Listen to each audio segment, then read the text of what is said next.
Hello, modern Canadian living enthusiasts. Welcome to day 42. Another update on the baby chickens, baby turkeys.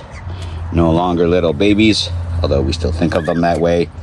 They are eating a lot, growing fast. Look at that one there, just getting all the food, eh? Turkeys are going to be in here for another couple of weeks after we take care of the chickens. And there's about, 18 or so days left now. But yeah, they are all on track, healthy. Got some resting over there, some pigging out over here. So make sure you like, subscribe, turn on those YouTube notifications. Follow us on Facebook so you can keep up with all the cuteness.